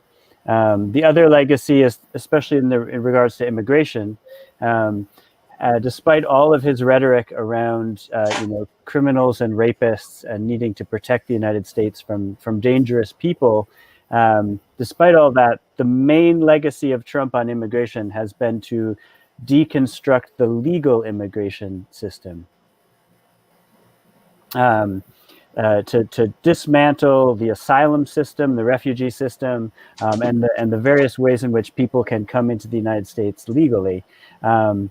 So that's going to be difficult. But there's good news, and that is that there's been in the era of Trump, there's been an explosion of counter movements, Black Lives Matter movement, the immigrant rights movement that's mostly led by young immigrants and the children of immigrants, I think are really changing the cultural, or they're winning the cultural war in the United States in many ways, despite Trump.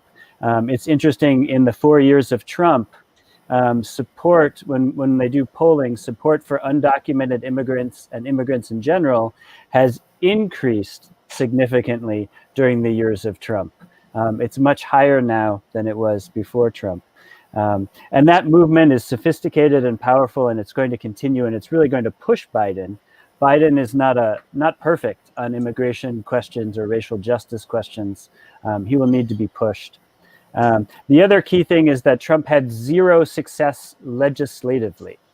He was not able to pass any laws around immigration or in other areas as well. Almost everything he did was through executive actions or administrative rules, and those can all be reversed by the incoming president. Some of those will be difficult, but they all are reversible. So I think there's a real opportunity. What I said in my talk last week was that it's up to those of us who are in the immigrant rights movement and in the Black Lives Matter movement and LGBTQ movements to really push Biden and make sure he follows through, because he's made some ambitious promises, but his bandwidth will also be taken up with COVID and the economy. And he's not going to want to try to deal with those other issues. We need to keep them on the agenda. And as much as we can keep them on the agenda, I think there's some real possibilities. And certainly starting with the long process of undoing everything that Trump did. For example, immigration, dismantling the immigration system was Trump's #1 priority for 4 years. And he put huge amounts of resources into that, massive resources, into creating hundreds and hundreds and hundreds of rule changes. So it's going to be a lot of work to untangle and undo that, but there's some great possibilities. Okay, great.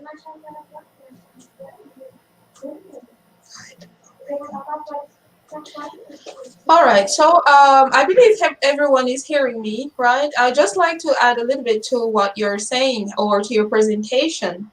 Aaron, you talked about the context of the immigrant woman and her difficulties, right? And so that gets me thinking about the people who are born in their nations and the different forms of oppression that they themselves face in relating to gender and oppression and racial oppression. You even mentioned the Black Lives Matter movement and how these group of African Americans within their own country, you know, not moving to another country, they face racial oppression, and this is something that they have been trying to fight, you know, for a long time, and they have been fighting and being victorious, right, with different other movements, especially by women. Women have had this protagonism as well, like Kimberly Crenshaw, say her name, and other female movements that have been so important, the Black feminist movement in the United States. All right, so then I'd just like to ask Professor Cláudio Braga one tiny question, and then I imagine that Rachel will ask Joseph again his question about the novel.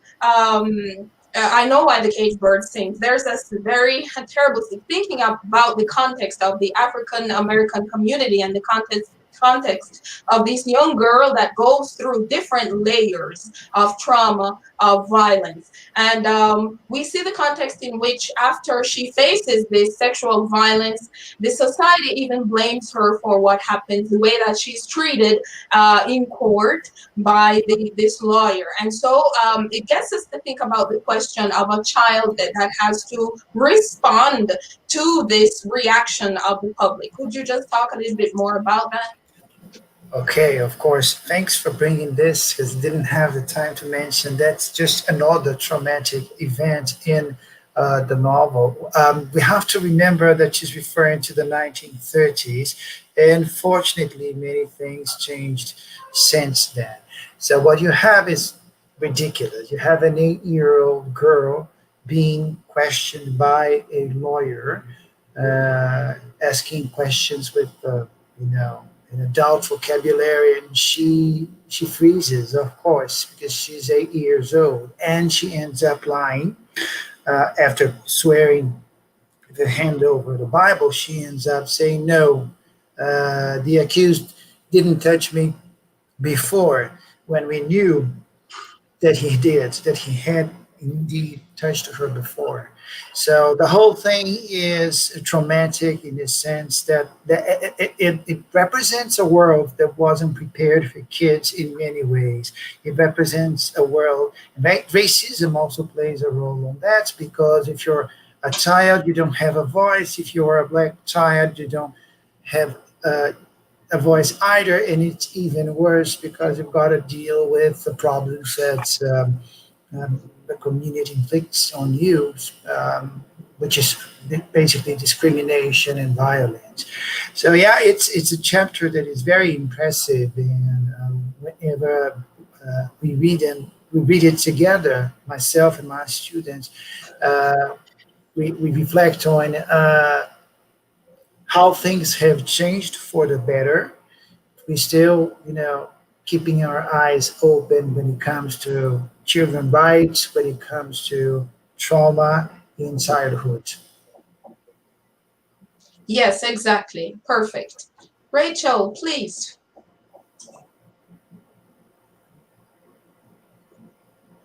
Your microphone.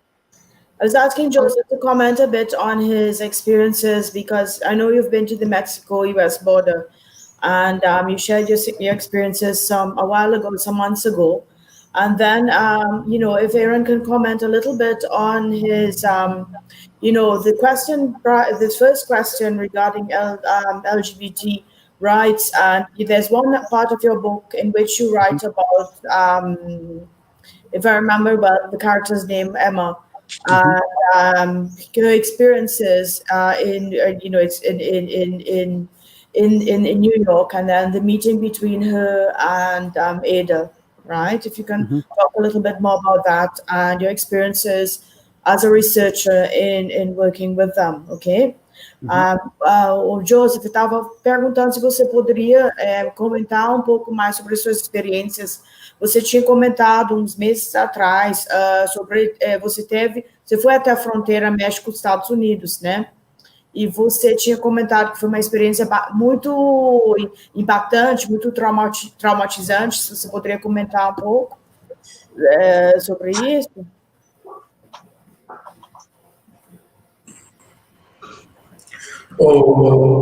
Obrigado, Raquel, pela pergunta. De fato, inclusive ontem eu ministrei uma palestra num colóquio sobre dinâmica de fronteira, falando justamente sobre a relação constitutiva entre mobilidade e fronteira. E no final, eu li um texto que eu vivi a partir dessa experiência que eu tive no início deste ano, em Palmer College, em Califórnia, que eu fui ministrar uma palestra dos 10 anos da migração haitiana pós-terremoto, né?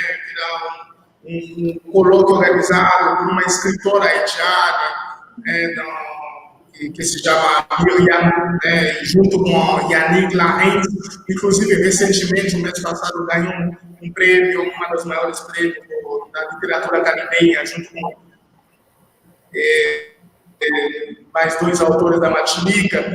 Então, saindo de Califórnia, eu tive a experiência, me levaram para conhecer pela primeira vez a fronteira México-Estados Unidos, né? Ou seja, é um sonho, não só um sonho, eu diria, para qualquer migrante do mundo, evidentemente não dá para generalizar, mas, sobretudo, pela própria força que tem a ideia da diáspora haitiana no Haiti. Ou seja, é um sonho, eu diria, de quase 90% da população haitiana cruzar essa fronteira.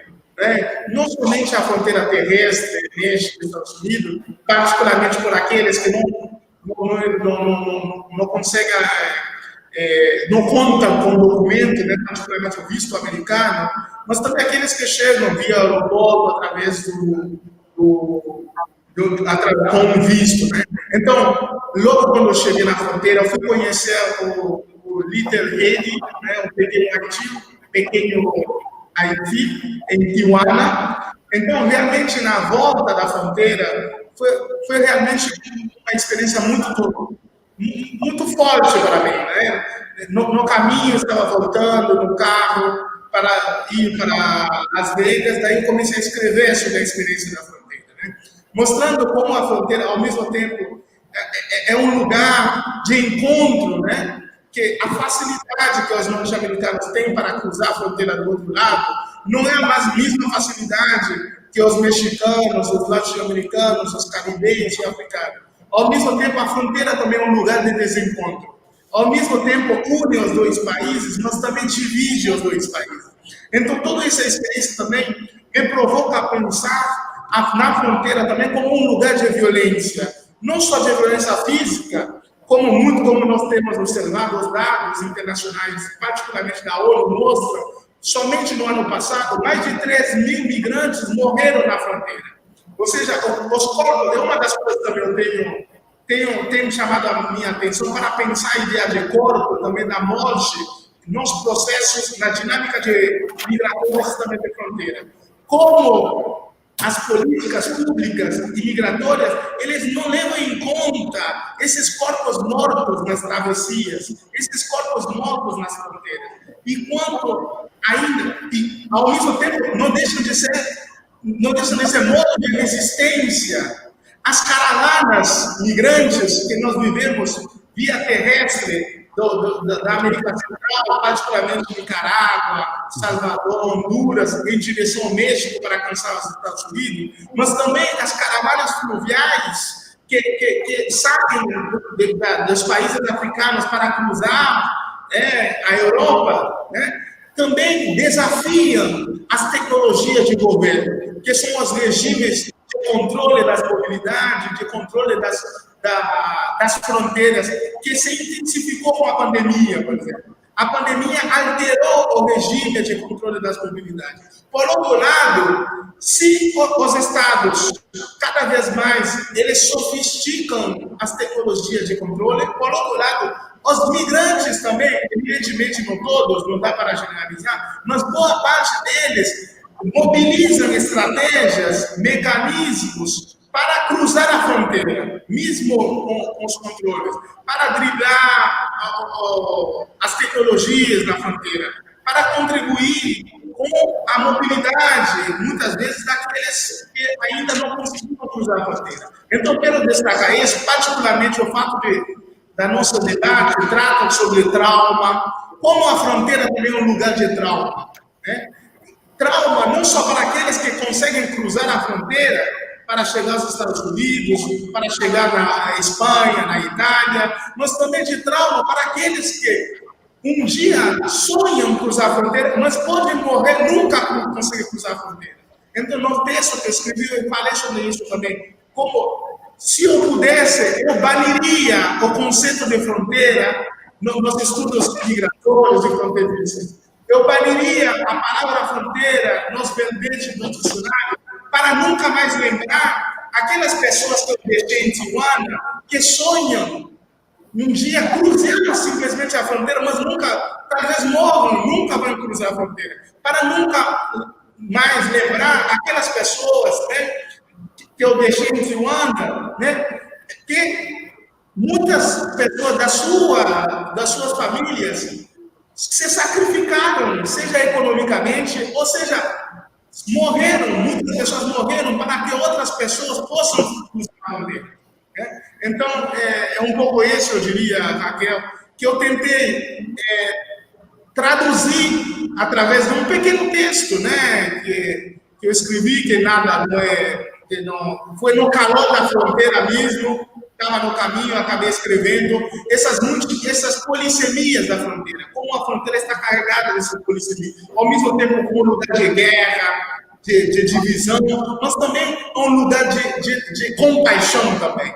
É um lugar desencantador, uma fronteira desencantadora, mas também é um lugar, né, de encontro, né, que não necessariamente do ponto de vista físico, a fronteira do ponto de vista geopolítico como um lugar físico, mas a fronteira também simbólica, né, como está entranhada também essas dimensões, seja a questão da trauma, né, como a questão da resistência, né, a questão do gênero também, a interseccionalidade, sobretudo, quanto é importante para compreender as implicações, digamos assim, dessas dinâmicas de circulação de pessoas, de bens, de dinheiro, mas também as dinâmicas fronteiriças. Ok. Muito obrigada, né, pelo comentário, né, essa questão do movimento, a questão econômica, questão do deslocamento, né, e o trauma envolvido, né. Bom, okay, do we have any more questions or comments? We don't have any more questions from the chat, but I do believe you asked Aaron one last question, then that's the final question. Then we close, right? Because I think you told me 5 o'clock, so yeah. I mean, I would love to talk about some of the themes that Professor Joseph raised and the question you asked, Rachel, but I also want to make sure that we have time for questions for everyone. And I know that Professor Braga talked about asking a question for Norma, so maybe I can give some of that time. And then if we have more time at the end, I'd be happy to expand a lot more, but I've already answered one question, so I don't want to take up all the room. All right, okay, fine. Unfortunately, we only have 2 minutes because we've already passed the time. Okay. So what if we professors don't ask any question and focus on questions from the chat? For example, there's Cássio Serafim asking, concerning the nonfiction as a type of academic writing, how can we preclude others of reading our writing as a literary piece? That's a question from the chats. Our participant is there. I know him before. He's a participant of our event last month, Quinto Savana Cerrado. I'd like to say hello and thank you for coming back, Cássio. Do you understand his question? I think he was asking this question to Professor Aaron. Yeah, I think I have some reaction to it, which is that I don't think we can preclude that, and I think that that's actually one of the beauties of writing it as narrative nonfiction, as opposed to writing it in a more kind of objective social science mode, a kind of a positivist mode that presumes that I have this kind of distanced relationship. No, I think that is actually the goal, is for folks to read it as a literary piece in some way. So, yeah.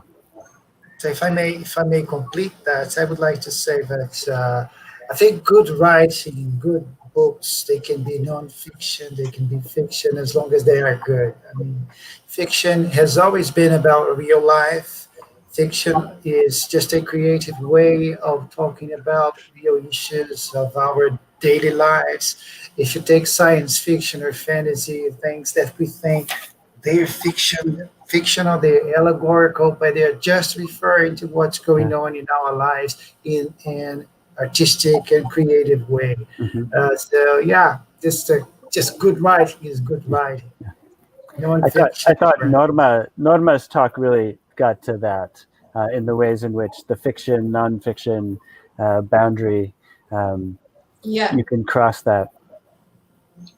Yeah, that's another boundary there, right? These women writers that are presented, they actually bring fictional truths, like I mentioned, creating this story that is called fiction, however, telling us truths about what happened in the past. And that's why they're so important for us to read them in our schools as well. I think, Rachel, that's our time. Okay, well, I think we can close here. Thanks.